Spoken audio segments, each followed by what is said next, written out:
The sun beat down on the fields of Dothan as Joseph approached his brothers. They did not see a sibling, they saw a dreamer to be silenced. With cold hands and hearts full of envy, they seized him.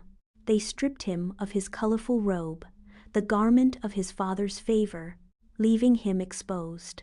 They cast him into a deep, empty pit, according to Genesis 37. Genesis 37:24 records. And they took him and cast him into a pit, and the pit was empty, there was no water in it. In that dry darkness, Joseph felt the first sting of a long exile. Silence filled the void where brotherhood once lived. The sound of approaching bells signaled a new fate. A caravan of Ishmaelites appeared on the horizon. For 20 pieces of silver, Joseph's brothers plotted and sold him like common cargo to the Ishmaelites. He arrived in Egypt, a stranger in a strange land, serving in the house of Potiphar, where the Ishmaelites later sold him. He worked with integrity, rising to manage the estate, until a false accusation shattered his progress. In Genesis chapter 39, the master's wife leveled a lie that Joseph could not escape. Once again, he was cast down. Genesis 39:20 says, "And Joseph's master took him and put him into the prison, a place where the king's prisoners were bound." From a pit to a cell, the darkness seemed absolute.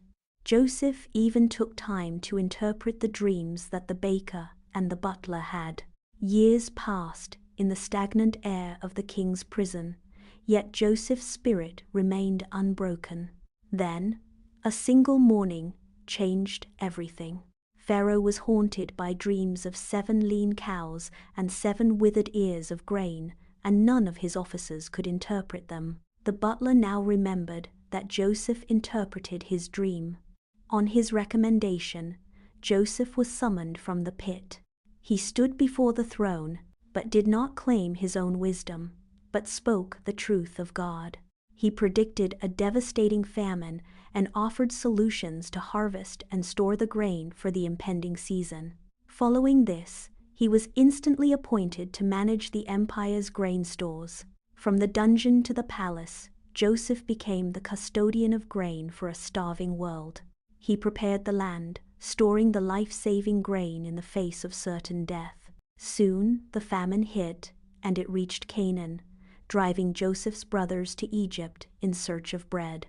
They stood before the great vizier of Egypt, bowing low in the dust, never recognizing the boy they had betrayed. Joseph watched them in silence for the first few trips they made, his heart surging with years of hidden pain and longing. Finally, he could hold it back no longer. "I am Joseph," he cried out, weeping so loudly the Egyptians heard him. The brothers trembled in fear, expecting vengeance, but Joseph offered grace. He brought his entire family to the safety of Goshen. Genesis chapter 50 verse 20 captures the ultimate resolve of his journey. "But as for you, you meant evil against me, but God meant it for good in order to bring it to pass, as it is this day, to save many people alive." What was intended to destroy him became the instrument of salvation.